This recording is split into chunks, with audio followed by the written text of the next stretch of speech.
This is going to be about Pharisees, but they're Bible believers. Because I believe that there's a lot of Pharisaical ways and things that Bible believers do, and they don't even realize it. I have been a big Pharisee, especially in the past, especially when I first got saved.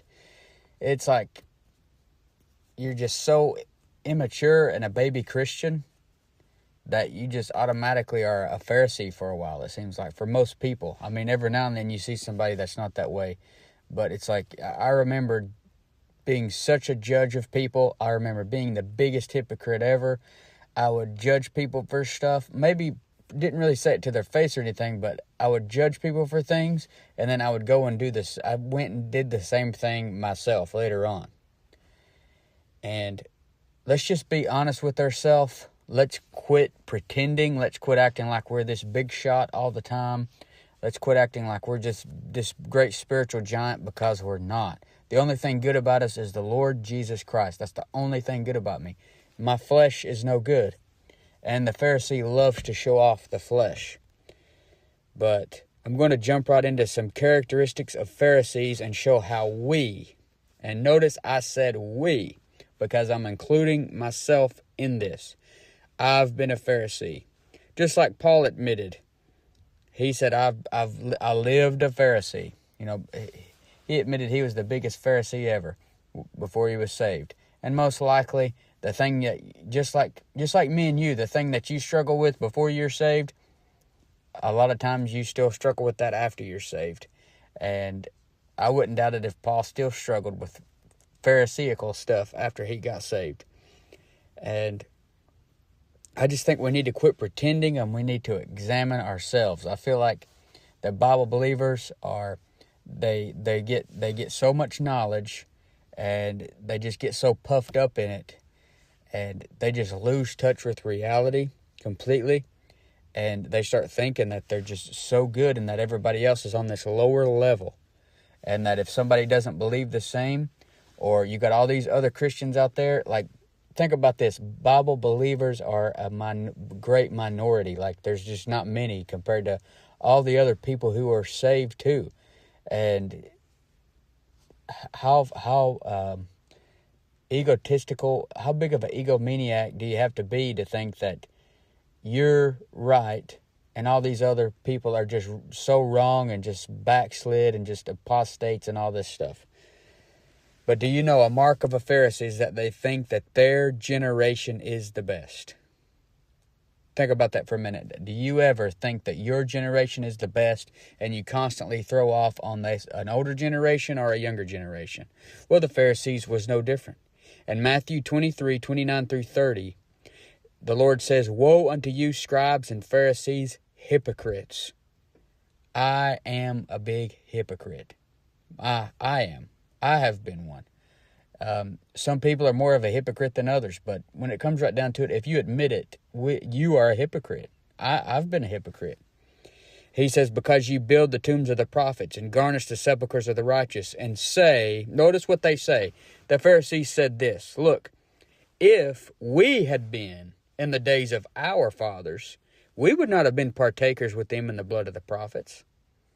Look at that. The Pharisees really thought if they could go back to the old days and live when the fathers did, they wouldn't have killed the prophets. Yet, what did they do? They killed the prophet of prophets. They killed the prophet like unto Moses. I think that they did worse. Yet they thought that they were better than that previous generation. You know, you may think that your generation is really good, and you may look down on you hear this all the time, especially with the older generation constantly throwing off on that younger generation all the time. I hear it every day. And I'm not that young anymore, but I'm not quite as old as the people that usually do this. So I'm kind of in the middle. I feel like I can talk about it a little bit because I'm not biased for the younger. I'm not biased for the older. But I do see that a lot. I see that instead of advice, instead of being caring and kind and things like that, they just throw off on them. Back in my day, we did it like this. Back in my day, we did that. My generation's so much tougher. You're weak. You're a sissy. things like that. Constantly you hear that. In Matthew 12:39, it says, "But he answered and said unto them, An evil and adulterous generation seeketh after a sign." He called that generation that thought they were so good an evil and adulterous generation. Just admit it. Your generation is not good. It's evil. Generation X is evil. Baby boomers are evil. I'm a millennial. It's evil. Gen Z, Gen Alpha, we're all a big mess. Why would we brag about our generation? It's all pretty bad. They're all bad. Sure, some of them may have their strengths and things like that. Don't let your generation that you're a part of make you feel superior to anyone else, because you are not superior to anybody. And in Matthew 23:33, he called them a generation of vipers. He said, "Ye serpents, ye generation of vipers." You know, there's just, with Bible believers, so much I hear them tooting their own horn constantly. And it's like, my wife told me this story about her grandma, how when she was growing up, she would just always just be laying down on the horn. When she would come pick her up, she'd just lay down on the horn really hard every time she would come, or just lay down on the horn all the time, until one day it broke and the horn didn't work anymore. And that's the way Bible believers are, except with their mouth. They're constantly tooting their own horn. They're going to break that thing. They toot it so much. And it's like she doesn't blow the horn as much in her old age. I know she doesn't. Every now and then I hear her blow the horn.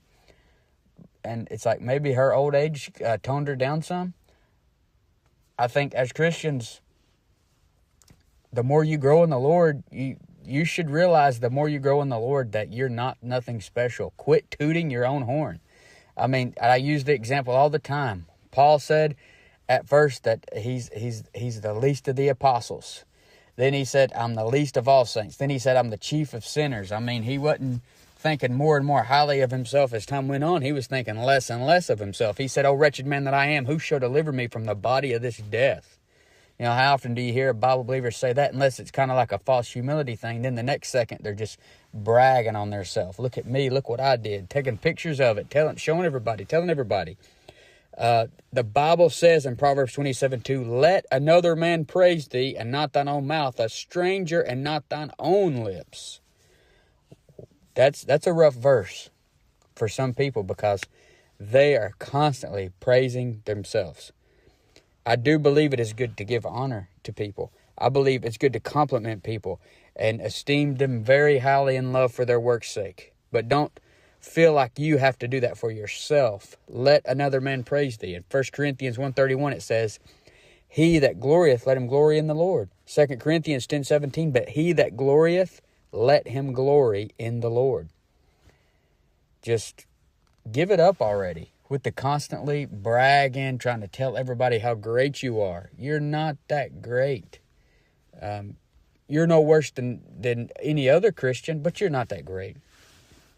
You know, obviously an older man has a lot of wisdom to offer a younger guy, but you're spending all your time bashing the kid instead of imparting the wisdom that you got. You're spending all your time trying to show you still have your physical strength, when your strength should be more the gray head, your wisdom. You know, Proverbs 20:29, "The glory of young men is their strength. The beauty of old men is the gray head." You know, some older Bible believers, I've heard they don't really, when it comes to the younger generation, they're not really trying to teach them nothing. They just put them down. Tell him how inferior he is. Tell him how things were back in his day. And, you know, now this type of talk, when, like at work, I use work as an illustration. You know, I work with older guys, and the type of talk like that about how if they're saying, you know, they're tougher, their generation is better, things like that, that talk, for me personally, made me want to do better personally. But that type of talk from the older guy made me want to do better from an aspect of my own sinful pride. It was because I wanted to be better, to outdo that guy. And, you know, I remember thinking, well, I'll show this guy. And then I wish, after I would try my best to show him up, and if I showed him up, I would think, well, I wish I could go back in time and show him up as his younger self too. I want to show his younger self up too. That way he has nothing to say to me. And all that's stupid. That's just my own sinful pride, being full of pride, wanting to be better than him. And that's what that type of talk produces. When you're just constantly putting the younger guy down and you're not really giving him any advice about how to be a better person, you're just throwing off on him. If it does make him want to do better, he's doing better for the reason of to prove you wrong, to show you up. And, I've found a good portion of the time that the quietest guy in the room usually outperforms the loudest guy in the room. I've found that the loudest guy in the room isn't the most deadly guy in the room. It's the quietest guy in the room. He doesn't need to run his mouth all the time. You see these people that are constantly just running their mouth, talking about how great they are. I know right then and there, this guy ain't that great. And if he is, then if there are some guys that run their mouth all the time, and they do back it up. But I would think a lot more highly of you if you just did it and just shut up about it. Because, and a lot of, obviously, these people, I'm talking about Bible believers. So, and if it's an old Bible believer, they do have a lot of wisdom. They do have a lot of great truths and great things to say. But my goodness, you got to peel and dig through all their pukey, snotty, egotistical stuff to get to the truth. Like, it's like reading something from them or hearing them teach or preach. It's like you got snot falling on you, puke falling on you, and then you can finally get to the truth. Just give the truth and shut up with bragging on yourself. Shut up with putting everybody down all the time. This has been weighing on me for a long time to do this lesson, because I'm just so sick and tired of hearing somebody brag on themselves all the time. Just shut up and say the truth and hope that it helps this person. We don't need to hear how great you are. In Psalm 18:25, it says, with the merciful, thou wilt show thyself merciful. With an upright man, thou wilt show thyself upright. With the merciful, thou wilt show thyself merciful. The way a lot of Bible believers talk, it's no mercy. When they're talking about the younger generation, it's no mercy. Their generation is the greatest in their eyes. And they talk about these young kids like they're nothing. It's like, I don't know about you, but a lot of times when I hear them talk, I'm thinking, maybe they don't have kids. Maybe they don't know what it's like to have a kid. I mean, when I had kids, it changed a lot for me. It changed my perspective on things. So when you're working with a young guy, even though my kids aren't even that old yet, my son is just 6, not even 6 yet. And I think, when I'm working with a young guy and he's got some problems or he's just not doing what he ought to do, I'm not thinking, well, this is a piece of trash. This younger generation is a piece of trash. When I see that young kid, I think about my kid. I think about my son. And I think about how would I want an older guy to treat my son when he gets out in the workplace. That's the way you ought to think. The Bible does say, rebuke not an elder, but it does say treat the younger men as brethren too. You forget about that because you get so puffed up in your older age. It's like you get this entitled, puffed up outlook of things, thinking that you're better or that somebody owes you something because you've lived longer. And people should treat you with honor and respect if you're older. But at the same time, have some humility about yourself. Notice now. Think of a person, a Bible believer that constantly tooting their own horn, constantly putting people down. It's completely contrary to how the Bible says. No matter how much they tell you that this is the right way to talk, it's not the right way to talk. Listen clearly if you're following these people. That is not the right way to talk to people. I don't care what they say, and it's like you hear. Ruckman, he's got kind of a bad rap. They say that he always, was kind of rude and crude and put people down and call people names. I never saw that. I've listened to pretty much all of the audios that you can buy on the bookstore. I've listened to all of them.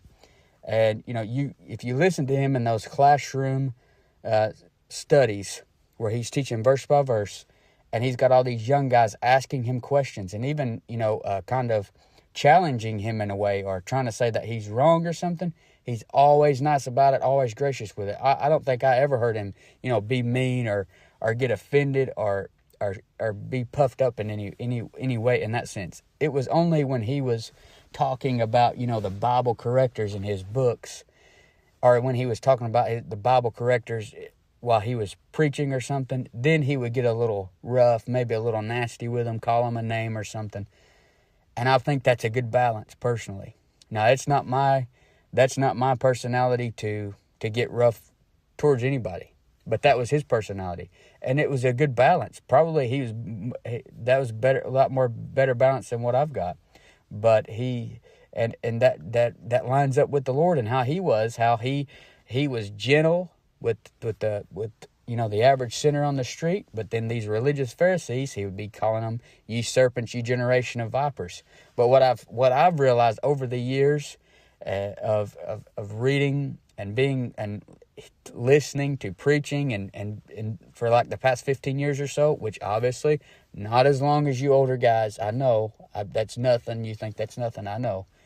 But from what I've seen is a lot of Bible believers, they adopt how Ruckman talked to the Bible correctors, harsh and rough, and they will talk like that to everybody. Anytime they talk with that tone of voice like a jerk, and it does not come off as manly. Nobody's impressed with it. The only people who are impressed with that talk is yourself and other people who are self-righteous like you are, and who look up to you and want to be that because you're giving them the impression that that's being a man. So therefore, they think, well, to be a man, I got to talk like a jerk all the time. That's not the way you're supposed to talk. To most people, you need to be nice. And it's like Bible correctors, not Bible correctors, but Bible believers, a lot of them, they're under the impression that you got to be negative all the time. They see that Ruckman has a bad attitude, Baptist blowout, and it's like they're under the impression that he thinks you should have a bad attitude. You should not have a bad attitude. It's wicked. Listen, you're wicked if you go around treating people like they're nothing and talking down to them and acting like a jerk all the time. That's evil. And you are doing more harm than good. You're not this tough Bible believer taking a stand. You're just a jerk. And it's the way that you talk and the way that you act towards people many times is very the opposite of way Paul said. Look at these verses. You say you're a big-time Bible believer and you got all this knowledge. Why can't you do this simple stuff? In Titus 2, verse 2, look what he says about the aged men. That the aged men be sober, grave, temperate, sound in faith, in charity, in patience. You don't show no charity and you don't show no patience. You're a big grump, a big grouch, a big Scrooge all the time. It says, the aged women likewise, that they be in behavior as becometh holiness, not false accusers, not given to much wine, teachers of good things. Look at this, that they may teach the young women to be sober, to love their husbands, to love their children, to be discreet, chaste, keepers at home, good, obedient to their own husbands, that the word of God be not blasphemed. Now look at this. Young men likewise exhort to be sober-minded. So the aged men, the aged women, they got to teach the young men. They got to teach the young women. Not saying your generation is terrible. I hate this generation. They're lazy. They're good for nothing. How's that helping them? Teach them something. Quit bragging about your generation. Teach the younger generation. It says in Titus 2:7, in all things showing thyself a pattern of good works, and doctrine showing uncorruptness, gravity, sincerity. Look at this. Sound speech that cannot be condemned, that he that is of the contrary part may be ashamed, having no evil thing to say of you. The way y'all are talking a lot of times is not sound speech that cannot be condemned. It's ugly, filthy, pukey speech that can be condemned. And when I hear it and I read it, it makes me sick and it makes God sick. And you think that you got it all figured out. I don't know if it's because you've been doing it a long time and you're older and you do have some great truth in there, but you turn everybody off before they can even get to the truth. Now, I'll dig right through it. I'll dig right through the puke and the slime, and I'll stick with you, and I'll try to get the truth and take it. But most people are not, especially not a younger guy, especially not a young guy that's not even been saved long or may not even be saved. He's not sticking around for that. He'll use it as if he's not saved, he'll just use it as an excuse to go to hell. But most of the advice from older Bible believers that I hear is from a root of pride. And for that reason, it is speech that can be condemned, not sound speech that cannot be condemned.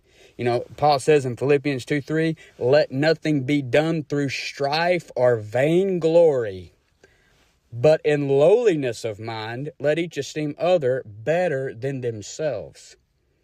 That verse peels the hide off of a lot of Bible believers today, because everything that they do is through strife.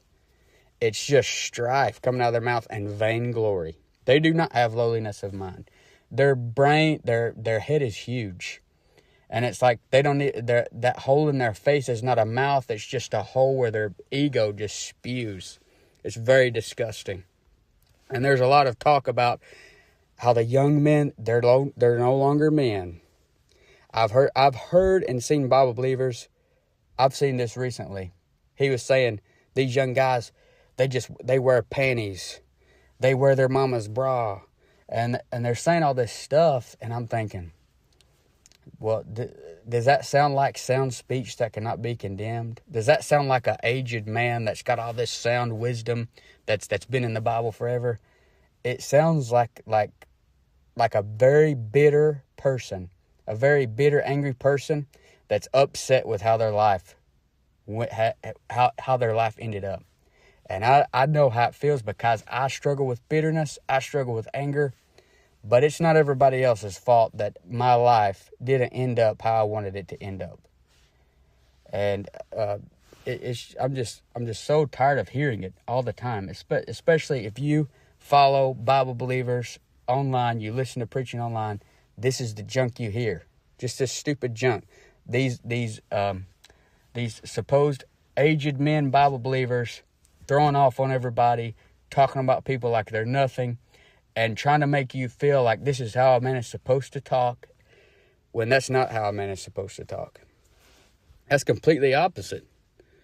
Then when somebody gets upset about it, they say, well, that generation is just too easily offended. They're too sensitive. What you're saying is like kind of fighting words in a way. I mean, you go up to say somebody to that on the street, they're probably just going to... I wouldn't doubt it if a young guy today just doesn't hit you or something. Because I mean, you're saying all these smart aleck stupid comments that are just annoying, and then you're saying that they're too offended and they're too sensitive. That's crazy. You don't talk like an aged man at all. The only people that are impressed with it is people that are like you. You talk like a washed up has-been, a guy who's trying to hold on to some type of glory that he used to have. But what does Paul say? Galatians 6:14, but God forbid that I should glory save in the cross of our Lord Jesus Christ. You know, sometimes your older age can make you prideful and entitled. You need to use your younger age, your older age, and the truth that you've accumulated, and you have a lot of truth. You do have more smarts and truth than younger guy. So just put out the truth and shut up with all the fluff. And you know, sometimes you're under the impression that you can't learn from someone who's much younger than you. But what did David say? Psalm 119, 99 and 100. I have more understanding than all my teachers. For thy testimonies are my meditation. I understand more than the ancients, because I keep thy precepts. A young man can teach you something. And, you know, 2 Timothy 2:24, and the servant of the Lord must not strive, but be gentle unto all men, apt to teach, patient. You're brainwashed into thinking that words like gentle, mercy, patience, love, kindness, tenderness, you're brainwashed into thinking that those words aren't for you, that's mushy, that's not being a man. No, that's what Paul says a man should be. In James he says the wisdom that is from above is first pure, then peaceable, gentle, and easy to be entreated. You're not easy to be entreated. People are afraid to ask you a question because they're afraid you're going to mock them. I've had, when I was a younger Christian, I would ask a lot of older Bible-believing pastors that were 50, 60, 70. They would snap at me and get mad at me just for asking a question. These weren't questions to like question their doctrine. It was just honest questions. They would snap at me. They were not easy to be entreated. They were jerks. And I still listened to them, took the truth that they could give me. And it's like the Lord said about the Pharisees, do not as they do as they say do. Because they're hypocrites, so they're not even doing what they say do. And I learned that like I read that verse, and I was at work, and there was this guy. He was always doing stuff he wasn't supposed to do, but then he was always telling me what I need to do. And I would get so mad, I would think to myself, well, what a hypocrite. And then I was reminded of that verse, because what he was telling me to do was the right thing. So it's like, even though he's a hypocrite, I still should have did what he said. So I started just doing what he said, because what he's telling me to do was the right thing. Because the truth is the truth, no matter who says it, even if it's a hypocrite that says it. But, you say, well, Jesus called people names. Jesus got rough. Yeah, with the religious Pharisees, the people that kind of act like you. That's why you need a little rough talk. And, you say that the younger generation's so easily offended, so sensitive. If you've stuck around, you're so mad right now, you can't stand it. You're ready to kill me. You're so mad. And I learned that too by watching that younger generation and the older generation at work. And I'm kind of in the middle, and I don't stick up for, I don't take sides of one or the other, but I see it. They accuse the younger generation of being too sensitive, too easily offended. But you let a young guy say something to them, they won't talk to them for 2 weeks. They're so mad. Everybody's easily offended. Everybody's getting mad when somebody says something to them. It's not just them. But, there's a lot of good that can come from admitting that you got problems, I've got problems. Admit how weak you are. Admit that you need God every second of every day. There's nothing good about you except for the Lord Jesus Christ. And how can I take credit for any of it? For any good thing that I do, it's because if I did something good, it's because I allowed God to do that through me. And just there's a lot of power in admitting you're weak, because then God can even use you more. And it's like, even the greatest decision you made, getting saved, you had to admit, hey, I'm a sinner. I'm without strength. I need God. I need the Lord Jesus Christ. Paul called himself in 2 Corinthians 12:11. He says, though I be nothing. He said, for in nothing am I behind the very chiefest apostles, though I be nothing. And if Paul was nothing, obviously we are too. Galatians 6:3, for if a man think himself to be something when he's nothing, he deceiveth himself. You are deceived. You're all the time going around saying everybody's deceived, everybody's apostate, everybody's this, everybody's that. You're deceived because you think that you're something when you're nothing. And just admit it. Just admit it. I'll go ahead and tell you now, there's nothing good about me at all. Like, I very rarely see myself as this big, great man. I'm a male. I'm biologically a male. I never think that I'm some great man, or that I'm just this macho type of guy. I'm a whopping 5'4". When I enter into a room, it's kind of the baby elephant in the room. Somebody's got to say Frodo or midget or something like that anytime I enter into a room. And I mean, I don't care. I've been little since preschool, so and I'll even laugh at the short jokes if it's original and it's funny. I'm just telling you, there's a lot of power in it, in admitting you're weak, admitting your weakness. I can't really do anything. I've struggled through my entire life because I'm very unequipped for life. I didn't have my parents growing up. I grew up with my grandparents. They were older when I began to live with them when I was a baby. And, I never had a dad to teach me anything. And, I'm not saying that's an excuse not to learn anything. I'm just saying, when I grew up, it was pretty much just me. I'd go outside, play outside, kept to myself. I never learned anything. So by the time I got to an adult, the only reason that I made it is because when I was 21, I got saved. And the Lord just pretty much held me up until I got saved, and He's continued to hold me up because I literally don't know how to do anything. I can't do anything. I've struggled to fix my lawnmower. Somehow, I've fixed it when it's tore up, but sometimes I just put my head on it and pray. When it's not working, then somehow it just starts. I can't fix anything. I can't do anything. I'm by definition of what a lot of people call a man, I'm a big sissy. And really, if you admit it, you are a big sissy too. Quit bragging about how much of a man you are. It doesn't impress anybody. It really doesn't. You're just impressing yourself with all that junk. And just admit you're weak. Admit you need God. Admit that there's nothing good about you. If Paul said, "Oh, wretched man that I am, who shall deliver me from the body of this death?" Why would we brag about how good this flesh is? I think you're struck on yourself. You think you've got it all figured out. And I'm sure you're a good man. I'm sure you're a hardworking man. I'm sure you've been through some stuff.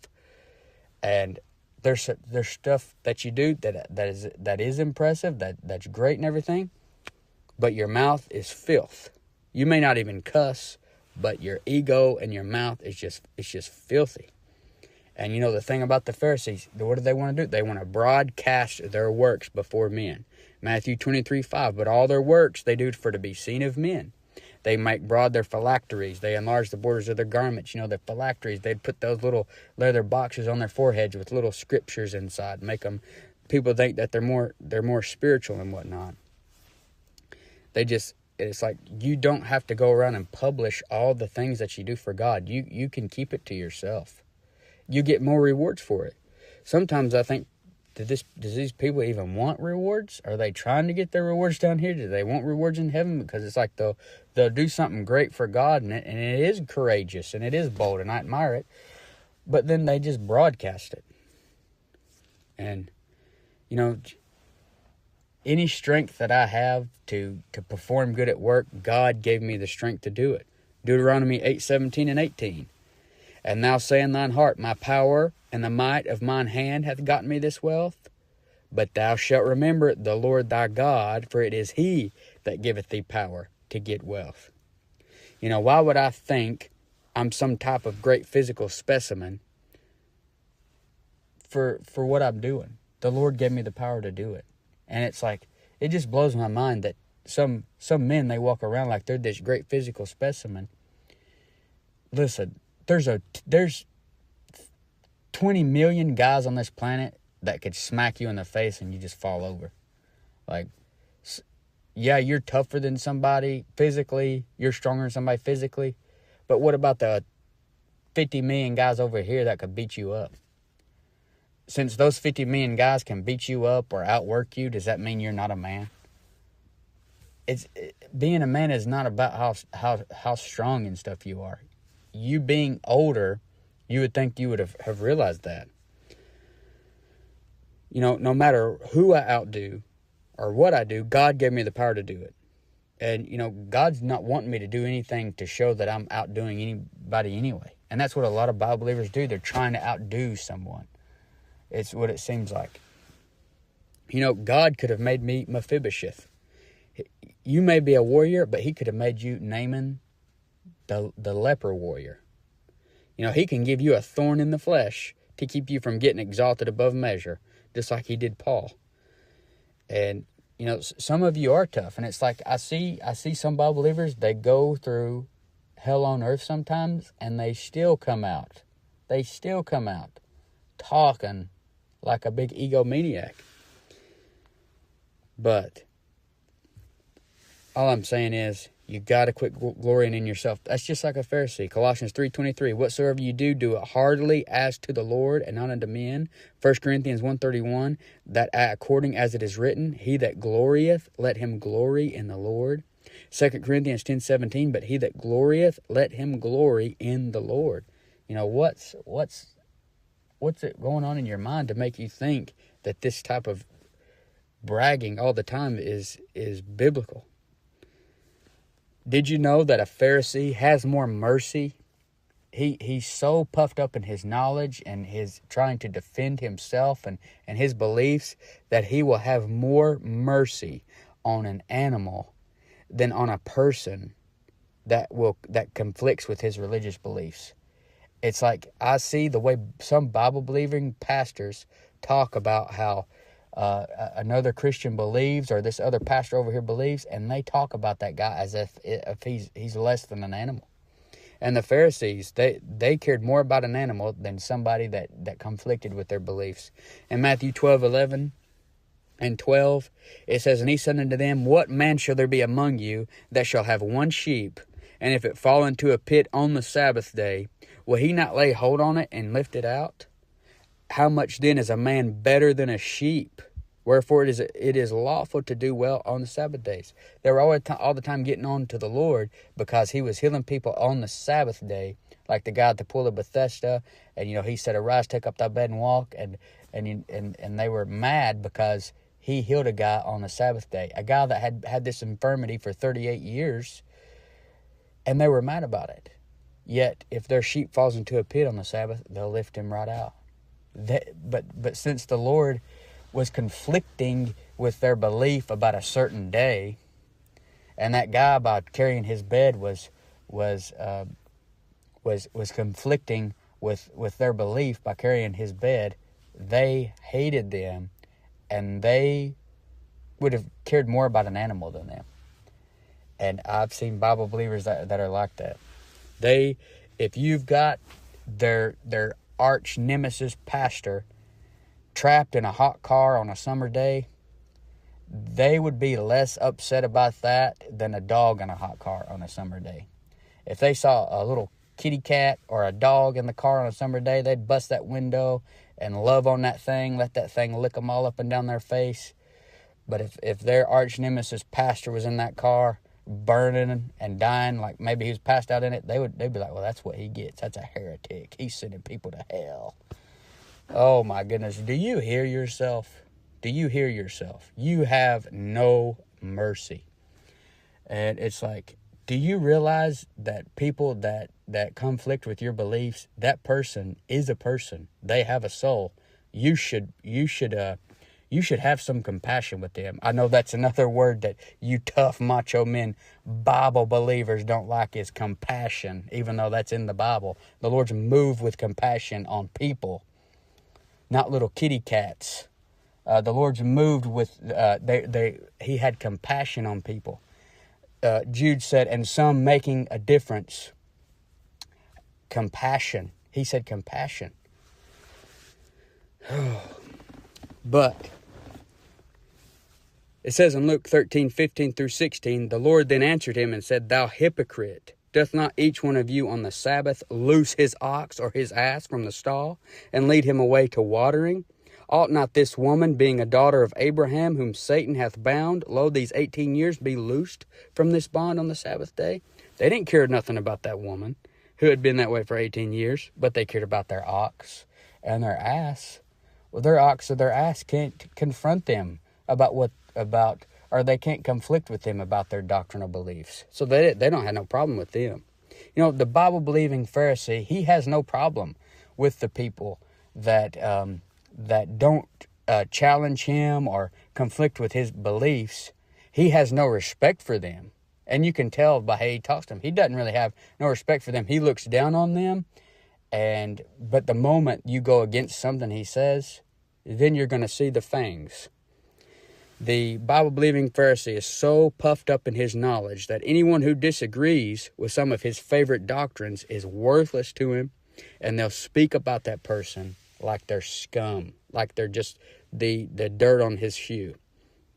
I heard this one so-called Bible-believing pastor refer to one of his arch enemy pastors, and he said something like, "I wouldn't blank in his blank if his guts was on fire."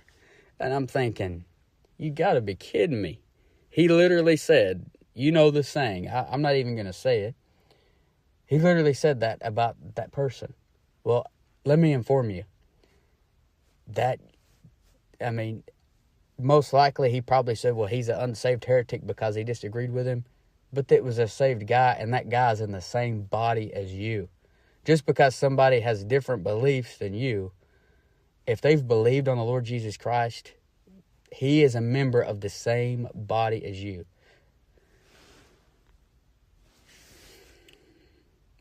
But the Pharisee, he's just puffed up with his own knowledge. The Pharisee, he frames. Another thing they do is they frame how good someone is by outward performance. It's all about the outward performance, what they see you doing, and comparing themselves among themselves. Are you doing as much as they're doing? Are you doing the same kind of things that they're doing? And things like that. And it's another thing is they're envious. They're so envious. And the Pharisees were. They were just eat up with envy. That's why they delivered the Lord to be crucified. It says, for he knew that for envy they had delivered them. The chief priests and the Pharisees, the big-time religious guys, Matthew 27:18, they were so envious. And the Bible believer, they're just so envious. They preach Christ of envy and strife. That's why they do it. It's all to make themselves, to feel certain way about themselves, make them look better. That's all they're trying to do is make their image look good. And it's just all about envy. It's just like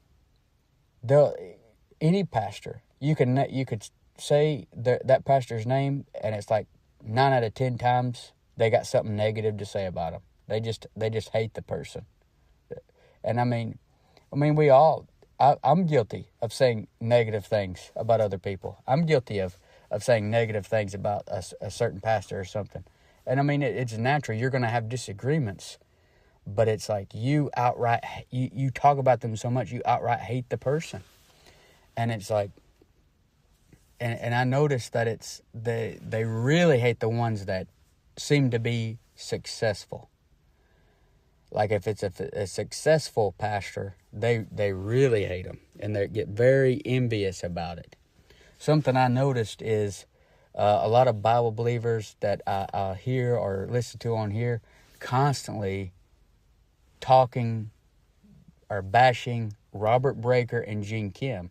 And obviously, because in the Bible-believing circles, that's the most successful ones probably ever. Almost 1 million subscribers, and they say, well, since they got almost 1 million subscribers, then it's just automatically evil. That's not necessarily true. And they'll get into how Robert Breaker and Gene Kim are monetized, that they make money off YouTube. And whatever you believe on that that's your own personal conviction on that. But they'll bash them so much because that they're monetized. So they'll say that they're only in it for money. I don't think that those people are only in it for money. And it's funny to me how it's like the people who are really money hungry, they talk about money more than everybody else. I've listened to my fair share of Breaker and Kim. I don't ever hear them talk about money. I don't think they're in it for money at all. And it's like I think this it's complete hypocrisy with Bible believers, because there's tons of them. I'm not just talking about one person. There's tons of them. I hear them talking about people like Breaker and Kim, because they're monetized. They say they're only in it for the money. But think about this. It's free to watch everything that they put out. It's free. You could go right now and watch Gene Kim, and you could watch Robert Breaker and guys like those guys, Charles Lawson, all them type of guys that are very successful and everybody knows them. And you could go watch them and listen to them right now for free. Any of them. And you can give it out to people for free. There's nobody, what do they call it, gatekeeping it that I know of. Like if I downloaded all of Gene Kim's stuff and went and gave it out to people, gave it out to everybody at work, I'm not going to get a call from Gene Kim's posse or mafia or secretary and telling me that I got a lawsuit or something. He's probably going to be glad I did it. You know, one time Danny Castle said this great quote. He said, you know, a lot of preachers sell their sermons. He said, I would pay somebody to listen to me preach.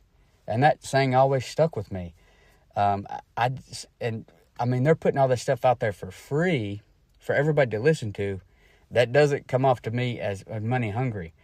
I don't know how the monetization works or whatever, but I'm pretty sure that the money that they get is just from people seeing a 30-second ad before their video that you can skip the ad. I mean, it ain't like the 90s when I was a kid and you had to sit through 3 minutes of commercials. You know, you can skip the ad and then you watch the sermon for free. It didn't cost you anything. It's hypocrisy. I said all that to say this. It's hypocrisy because, now don't twist my words on this because I'm going to explain further. It's hypocrisy because they will defend Ruckman and the Bible Baptist bookstore, even though none of that's free. You have to pay what I believe. This is my opinion, and I can have my opinion just like you always have yours. Outrageous prices, and I'm someone that spent thousands on the bookstore over the years. I've spent thousands. I have several Ruckman reference Bibles that I've bought. I went to the bookstore and bought. I think some of the prices are outrageous. But you know what? That's their decision. It's not a sin. I don't believe it's a sin for their prices to be outrageous. If they want to charge $70 for a digital copy of a verse by verse of something, that's their stuff. They have every right to. I'm not against it at all. But what I am against, and it's complete hypocrisy, you'll defend that and you'll gatekeep that. You'll police that. But then Robert Breaker and Gene Kim are money hungry, even though you don't have to pay anything to listen to it. And whether or not you believe that monetization is right or wrong, you're a hypocrite for saying that it's bad for them to make money off of that, but it's okay for the bookstore to make money off of preaching and teaching. That's hypocrisy, and the Bible says, Paul said himself, they that preach the gospel should live of the gospel. I don't see any problem with any of it. If they want to charge for it, they should be able to charge for it. That's their stuff. If Robert Breaker and Gene Kim want to monetize their channel, they should be able to monetize their channel, and that's just the truth of it. You need to quit thinking so highly of yourself. What it all comes down to is these people are full of envy, and I'm always skeptical of people that are always talking about other people getting money or what other people are doing with their money. That's between them and God, what they're doing with the money. The people that talk about money the most are usually the ones that love it. But did you know that a Pharisee thinks highly of himself because of what line he came from? You know, John the Baptist was having to say to him, he said, and think not to say within yourselves, we have Abraham to our father, for God is able of these stones to raise up children unto Abraham. They thought that they were so good because they were of the line of Abraham. And Bible believers are like that. They think that if they got saved under somebody like Ruckman, or they think that if they got saved and shortly after started listening to Ruckman and learned all these great Bible truths, that they're just something special. And if they knew Ruckman, they'll let you know about it. I knew him. You didn't even know him. It's the Bible-believing movement. They think that they're so wise and that they're so mature. It's the most carnal bunch of junk on the planet. It's just as carnal and worldly as anything else. The Bible-believing movement today is no better than the Corinthian church. I am of Apollos. I am of Cephas. I am of Christ. It's a big nasty mess a lot of times, and I'm not Don't twist my words. See, you're already trying to twist my words. And that's what Pharisees do. What did they want to do to the Lord? Throw the woman taking an adultery down at his feet, that they might have opportunity to accuse him. They wanted to entangle him in his speech. And, Ruckman made me love the Bible. When I was a new Christian, I got a hold of Ruckman stuff. It made me love the Bible. He taught me so much stuff. I have nothing against him. I'm against how a lot of his followers act. It's pathetic. And and I was like this at one time myself, I guess. I mean, there was a time, probably for the first 10 years of studying the Bible and stuff, I thought that 99.9999999% of what Ruckman said in those commentaries was infallible. Like, I saw it right under the King James Bible. That's how highly I thought of it. And you can get to where you think a little too highly of somebody, even if it's a great person. And the Bible does say, give double honor to them that labor in the word of doctrine, and I do. I'll recommend Ruckman to people all the time, and he's a great teacher. He's a great man. But how much honor? So far, I feel like I've probably made a certain crowd of people mad. Now the rest of this is probably going to make another different crowd of people mad. And I'm not trying to be mean, not trying to hurt anybody's feelings. I'm not one of those people that says, I don't care to make you mad. I don't care to hurt your feelings. I hate hearing people say that, because I do care. I don't want to make you mad. I don't want to hurt people's feelings.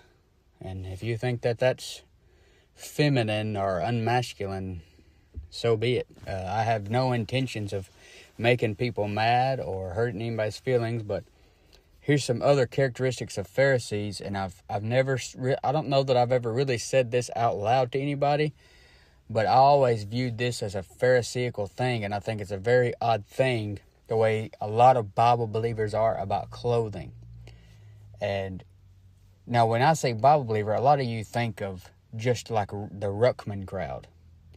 But when I say Bible believer, I'm speaking much more broader than that. Like, I would even say the Fundy crowd would be Bible believers. I mean, most of them aren't just getting up and correcting the Bible or something. Well, even though they don't believe necessarily like me, doesn't make them not a Bible believer.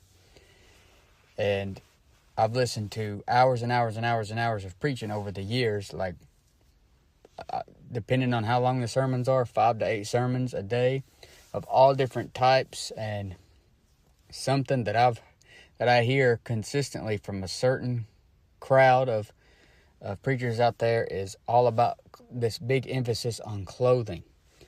And I always thought that was odd, because that's what the Pharisees did. They loved to walk in long robes. They made broad their phylacteries, as we talked about. They enlarged the borders of their garments. Those borders are fringes or whatever, like they're little tassels on their garments. Like they get it from back there in like Numbers 15, 38 through 39. And those fringes or whatever, they would make the fringes bigger than normal just to show off. Show everybody how spiritual they was. The Lord said they loved to walk in those long robes. He said in Luke 20:46, beware of the scribes which desire to walk in long robes and love greetings in the markets. And they just love to be recognized for their clothing. They thought it made them stand out as these big religious people, spiritual people. And I've never really been exposed to any of this. It's not like this where I go to church, and pretty much none of this that I'm saying do I experience at my church. This is all stuff of what I just hear from listening to preaching and over the years. This is a kind of a big thing of the way people act. It's very Pharisaical. And it's like this huge emphasis on clothes, to where they treat people a certain way if they come to church with a certain type of clothes on. And what does James say? If you look over in the book of James, in James 2:3, actually James 2:1, it says, "My brethren, have not the faith of our Lord Jesus Christ, the Lord of glory, with respect of persons." And the reason I'm even mentioning this topic about clothing, not so much about the clothing, because it's not a big deal, not that big of a deal as the other stuff we've been talking about. The big deal is it's about the respect of persons thing. And he says in James 2:2, "For there come unto your assembly a man with a gold ring and goodly apparel, and there come in also a poor man in vile raiment. And ye have respect to him that weareth the gay clothing, and say unto him, Sit thou here in a good place, and say to the poor, Stand thou there, or sit here under my footstool. Are ye not then partial in yourselves, and are become judges of evil thoughts?" So it's like they have a respect of persons. They think somebody's more spiritual. They think somebody's better because they wear a certain type of clothing. And why? Think about this. When you read the Bible, it doesn't have that big of an emphasis on clothing. I mean, obviously, it's got emphasis on you got to wear modest apparel. Don't even say anything like that. I'm not talking about that. But think about John the Baptist. Why didn't he dress to impress? Or the disciples, or Paul. It says his bodily presence was weak. I doubt, he was coming in there just with great stuff on. What about the two witnesses in Revelation? They're clothed in sackcloth and ashes. Why all the overemphasis on a dress code? For example, I've heard preach, like, not just insinuate, but really just judge how spiritual a person is by if they wear a tie to church or not. Maybe you've never heard that type of preaching, but that's a pretty common thing in certain places, where they say that a person should wear a tie to church, and they basically say you're sinning if you don't, is what they act like. And they say if you don't wear a tie, then you're going to make your brother to offend, or something along those lines. But let's just take off what you've heard for a minute, because there's nothing in the Bible about wearing a tie. Just think logically for a minute, and you'll see how strange this is. Now, when I first got saved, I heard that stuff, and I ate that stuff up about you got to wear a tie and all this stuff, and I thought that was the gospel. But then the more you sit down and you read the Bible, you kind of grow. You start thinking about this stuff, and you're like, what is that even? What is this? What are they saying? You're going to offend your brother if you don't have a colorful piece of cloth around your neck. That is very strange if you think about it. Why would you be concerned if I'm wearing a colorful piece of cloth around my neck? And it's really big with I've heard people say they will not listen to a preacher that doesn't have on a suit and tie. There's people that they would just get up and walk out if the pastor didn't have a suit and tie on. Think about that. He's mad because the guy doesn't have a colorful piece of cloth around his neck. Shouldn't you be more concerned with the message coming out of his mouth than what kind of outfit he's wearing? I mean, there's some people that there's this one guy told me, he said he will have any pastor as long as that man has only been married one time. And I just couldn't believe my ears when he said that. I didn't say nothing back. I just couldn't believe my ears. And think about this. There are people that they would rather listen to a pastor that's only been married once, who wears a suit and a tie, than to listen. And I mean, he could just teach anything, not even really even teach the Bible, just get up there and just say whatever. They'd rather listen to him as long as he's been married once and have on a tie, than a guy over here who maybe has been married more than once and doesn't have on a tie. Even though this guy may have the truth and he's really bringing something out from the Bible. you should judge things by what's coming out of his mouth. Is it the truth or is it not the truth? That's what we should be concerned about. And don't twist my words. Don't try to entangle me in my speech. Don't do the Pharisees stuff where you trying to find something in my words so you can entangle me in my speech. I'm not against ties. If you wear a tie, you wear a suit and a tie, I think you look great in it. Keep wearing it. If a guy wears one, great. I just think it's kind of strange, the overemphasis on it, and that you would think, and that I would have to worry about making my brother to offend by not having one on. I think that is strange, and I think it's a stretch. I don't think you can use the verse for that. I think that if I can use the verse you could throw anything in there. If you can say you got to wear a tie because you'll make your brother to offend if you don't, then you can really throw anything in there with that, because they're going to get offended about all kinds of stuff.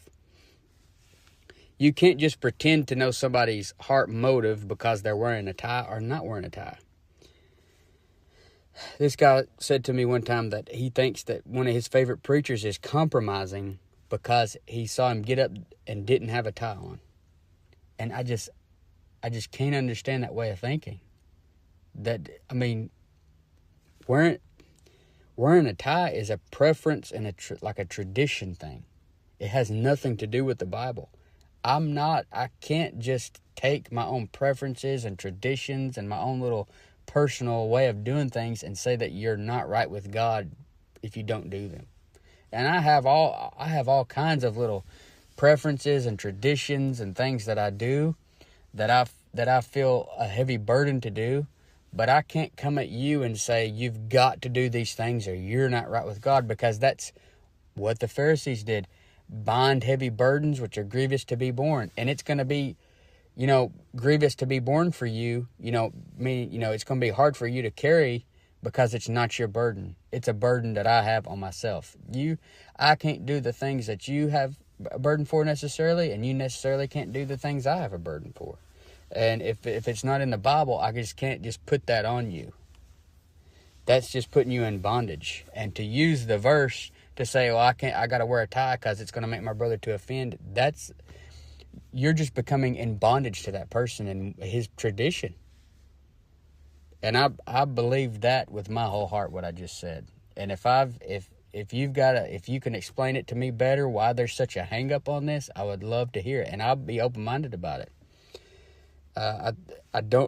Because it's not wearing a tie or not wearing a tie is not a matter of your faith. It's not a Bible thing. So if you start applying what Paul said about not making your brother to offend to that, then, you could throw anything in there.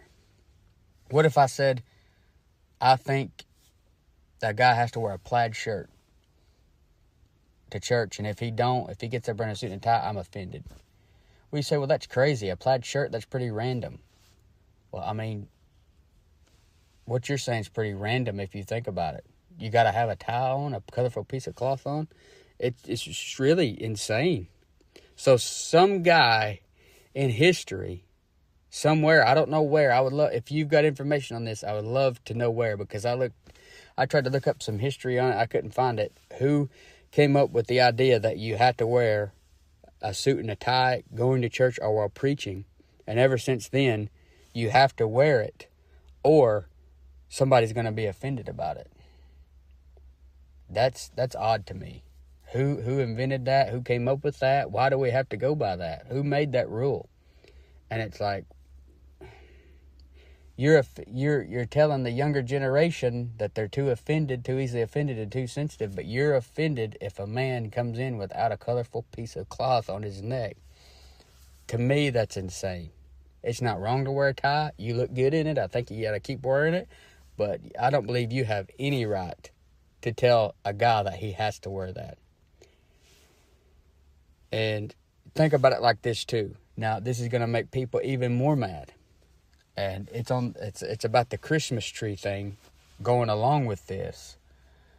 Every year around Christmas time, you got all kinds of people of the Bible-believing realm that get mad about Christmas trees. They say it's a bell bush. They say that you're doing pagan stuff. They go to Jeremiah 10. They say that's what they show you a Christmas tree there or whatever, and they get mad. They're all offended about the Christmas tree thing, and I'm not going into that. I'm just saying that to say this, to show how using "I don't want to make my brother to offend" is not a good argument, because for one thing, I'm not against Christmas trees. I could care less. They don't bother me one bit. They can't do good, they can't do evil. I mean, if you're worshiping it, that's wrong, but who is? Who's actually worshiping a tree? You know, you put it up and you really don't even think about it anymore after that. But what I'm trying to say is, you're saying that if these people are telling me that if I don't come to church with a tie on, I'm going to make my brother to offend, right? Well, they have Christmas trees in their church, which is cool. I think they look good. I think you ought to put them up. It's good decoration.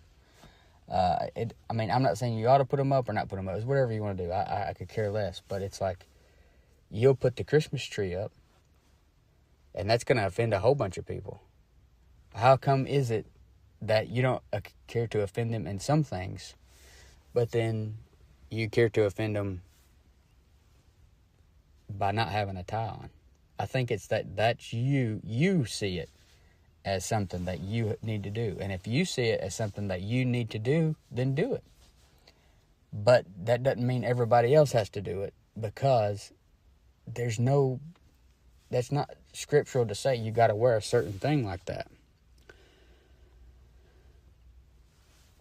And, you know, they'll say a pastor has to wear a tie, and if he don't, then he's not respecting his office. I don't see that. He's not respecting his office because he doesn't have a colorful cloth around his neck. I have a hard time wrapping my head around that. When you really just sit down and think about it, how odd that is. That's odd. And it's respecting your office would be doing the things in 1 Timothy 3, trying to meet those qualifications and those characteristics. And nobody's going to meet those qualifications 100% of the time. And probably there's no pastor that's meeting any of them, meeting all of them 100% of the time. So but I would see that respecting your office is trying to be those things that Paul lays out. Not whether or not you got on a suit and tie. I think that's just religion. Trying to say that's respecting your office. You're making it about religious stuff. And, you know, you think about this, you know, you're only, you know, if you have church Sunday morning, Sunday night, and Wednesday night, and you wear a tie all 3 times, you're still a pastor when you're not in that building. And I wholeheartedly believe that a pastor's job is more than just the 3 or 4 hours that he preaches. You know, a lot of people think, well, he's lucky. He only has to work 3 hours a week. No, it's so much more than that. It's 7 days a week. You know, he could get a call and in the middle of the night and go to the hospital I don't know about you, but I can put in 8 to 10 hours easy on one lesson, one measly little lesson of mine that's no good that I put on here. So I can't imagine how much time they're putting in a sermon. And, you know, that's a pastor of a church. So it goes much beyond the Sunday morning, Sunday night, and Wednesday night. And you can be respecting your office every day and it don't make no matter what you're wearing. You know, I can't understand, you know, equating respecting your office with wearing a suit and a tie. It has nothing to do with it, in my opinion. That's my opinion. I think it's a religious thing. I think there's too much emphasis on clothes. I think that outside of telling somebody to wear modest apparel, you shouldn't show your body off. I shouldn't be showing my biceps off. I don't have no biceps, but I shouldn't be showing them off if I did have them. I shouldn't be going around trying to make other guys' wives look at me by wearing muscle shirts and wearing tight pants and stuff. Not that anybody would want to see my legs in tight pants, but I mean, I shouldn't be wearing them. You know, women shouldn't show their chest off and all that stuff. But outside of that, who cares what you got on? Who cares if you come to church and in a button-up shirt and jeans? And you say, well, and I've said that to people, and I've been open. I've said that to not many people, but like very close people, like my family or something. And they'll say, well, you got to wear your Sunday best. You have to wear your Sunday best. And I'm like, well, I get it. But who's the one that came up with the idea for what the Sunday best is? What if, in my opinion, my Sunday best is jeans and a plaid shirt? What if I thought that looked better on me than a suit and a tie? Who said that? And who says, well, that's worldly? How is that any more worldly than a suit and a tie? I mean, Putin wears a suit and a tie. Biden wears a suit and a tie. I mean, some of the most evil men on the planet wear a suit and a tie. I have a hard time wrapping my head around it. Help me understand. I'm open-minded. I'll listen to it. I believe that you can be respecting church and your office with a polo shirt and jeans on. I honestly do. I don't see the emphasis on clothes. And now, if I've not already made you hate me, this one right here may make you hate me. And once again, I think the reason I'm bringing this up, it goes back to respect of persons. People's having respect of persons because of what the clothes they got on. And then flashy titles. And you know that the Pharisees, they loved their flashy titles. They loved to be called of men, rabbi, rabbi. They loved it. And that's why I am so very confused with Bible believers and their need and insistence on the flashy titles. Now, I'm not against your flashy titles.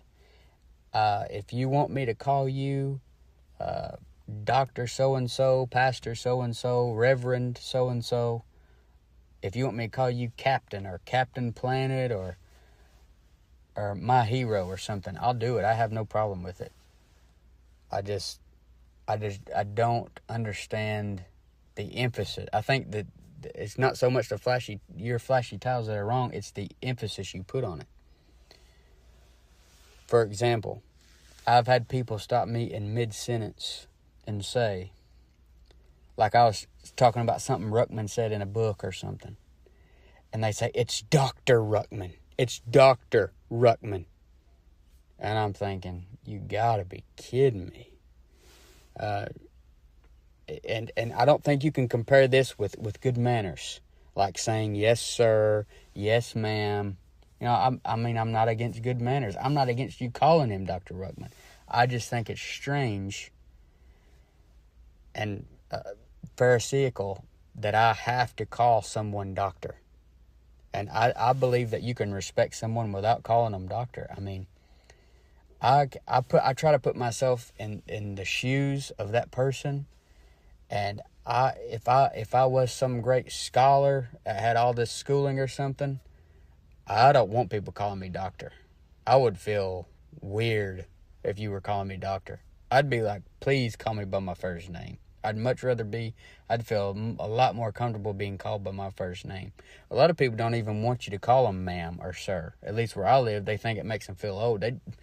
People just want to be called by their first name. They're not going to think you're being disrespectful for saying their first name. There's really no need in the flashy titles. Just call people by their name. And I'm going to be honest with you. Don't get mad. If you feel like you have to have somebody say doctor your name or pastor your name, you got an ego problem. Because they were not being called that. Like they had the office of a pastor. They were an apostle. But it's like when Peter talked about Paul, he would just say beloved brother Paul or something. He didn't have to say Dr. Paul or anything like that. Were they calling him Dr. Peter or something like that? But who was called doctor in the Bible? And this is why I'm so confused with it being Bible believers, is the people that were called doctor in the Bible was who? The scribes and the Pharisees. Luke 2:46, and it came to pass after 3 days, they found him in the temple, sitting in the midst of the doctors. Who was in there? It was that religious crowd that hated him, that ended up hating him. In Luke 5:17, there were Pharisees and doctors of the law sitting by. In Acts 5:34, Then stood there up one in the council, a Pharisee named Gamaliel, a doctor of the law, had in reputation among the people. So that Gamaliel guy, a doctor of the law, a Pharisee. It was the Pharisees that were called doctors, that they loved those flashy titles. And Bible believers, they know so much Bible, they know so much truth, but yet they'll say stuff like this where they put this huge emphasis on, you got to call him Dr. Ruckman. That is a respect of persons, because it's a respect of persons because you don't care if I call anybody else doctor. I can be talking about another guy I like. I mean, honestly, I like all kinds of preachers that you don't like. Another guy I like is James Knox. Now, I can say, James Knox said this in his book, and you're not going to say, it's Dr. James Knox. You know why? Because you don't like James Knox. Because he believes something a little different than what you believe, or because him and the Ruckman guys butted heads a little bit, you don't like Knox. So therefore, you don't say Dr. Knox, but you got to say Dr. Ruckman. That's respective persons. That's like, and it's like this, how much schooling does these guys have to have before I have to call them doctor? I mean, Knox has been at this since like the 70s. Had schooling and stuff, and has his own school. How come you don't think I have to call him doctor? I can talk about David Hoffman and say, I love the Commons Reference Bible by David Hoffman. You don't say, it's Dr. David Hoffman. Because you don't like David Hoffman. Because him and some Ruckman guys butted heads. So therefore, in your mind, I don't have to call him doctor. Even though he's had a bunch of schooling and been a pastor for a while, you don't care what I call him. I could call him a bad name and you'd probably like it. Because you have respective persons. That's the problem. That's what the problem is. It's not calling Ruckman Dr. Ruckman. It's that you put a huge emphasis on it, and I don't have to call these other people Dr. Ruckman. You've put him on a pedestal, and it's more than just giving double honor. It is. And I'm not saying everybody does this. I'm just showing you that there's a lot of very just twisted stuff that goes on. But it's just all respect of persons. Deep down, you think some people are better than others, and we all do that. I've done that before, where deep down I thought this person was better than this person. I remember when I first got saved and I started reading Ruckman stuff, and I thought that anybody that went to his school, PBI, was just on another level and knew so much more Bible than everybody else. And people have respective persons to people that went there. Isn't that strange? Like, what's with the big emphasis on the school? Like the Pharisees, the religious crowd, when they heard Jesus teach in the temple, they're like, how knoweth this man letters, having never learned? He had never went to their doctor of the law school, But it's just strange. A lot of this stuff is just strange, the way people think about this stuff. When you really sit down and think about it, it's strange. But I really don't know what else more to say. There's a lot of Pharisaical stuff going on in the Bible believing world, and it's just as there's just as much worldliness and messed up stuff in that than there is anything else. We talk about the Church of Christ and how, they're more about defending their belief than they are about the soul of another person. And Bible believers many times are no different. They care more about defending their belief than they do about anything else many times. And my intentions was not to make anybody mad or hurt anybody's feelings. And please don't twist my words, because I didn't say anything against a lot of the stuff that I had in the last half that I mentioned, like the flashy titles and the wearing suit and tie. I think all that stuff's good. I'm just saying the overemphasis on it, I believe, is Pharisaical and strange. And it's like, I'm not trying to be critical. Please, it's like a lot of times people, to get out of being accountable for their actions, especially preachers I've noticed, so they don't have to be accountable for their actions, they'll say, well, this person's critical. This is somebody that can't sit under a pastor. I mean, I've been at the same church since I got saved, and I'm not a good church member. I'm a nobody there. And I've never said anything to anybody about anything that was going on. I'm not the type of person that thinks that everything that goes on has to be the way that I see it, and I just don't. So you're wrong. I'm not trying to be critical. I'm trying to keep you from being critical, because it saddens me to see these people that people look up to, because they believe that you are of God. They believe that you are giving them what God said. And for some people, their spiritual mentor or pastor or whoever is the closest thing to God to them at first. And they are eating up everything you say. And to me, it's a tragedy that you are up there making these people twofold more the child of hell than yourselves. It's like, I've noticed that that you can have an egomaniac guy teaching people, and then the people that learn from him, they're even more prideful and more of an egomaniac. They'll be so egomaniac and prideful because they learned it from him, they'll turn on him. And you saw that with the Anderson crowd. They turned on him, and I don't know that he has any pastor friends left, and they still teach just like him, they still act just like him, but they turned on him because he taught them to be that way. Like, you're teaching like you are in a position of teaching, and you are teaching them to be this jerk. And it's just a tragedy, because I see what you're saying, and I see them saying, amen, amen, just eating it up. And they're like, I'm thinking, are you agreeing with this prideful nonsense? All it is a bunch of prideful nonsense. You putting people down and putting yourself on this pedestal.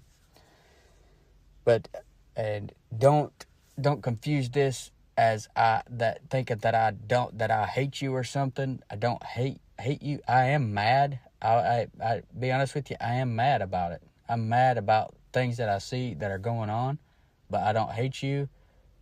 And I hope that you can see where you're wrong on this, because I personally believe you're wrong on it. And humble yourself. Quit thinking of yourself more highly than you ought to think, and realize that that it's the Lord. It's only Him. That's the only reason you got strength. And get some mercy, get some humbleness, get some kindness, some love. All them ooey gooey words that you don't like, even though they're in the Bible a whole bunch. But I'll go ahead and stop there. I went a little bit longer than I wanted to.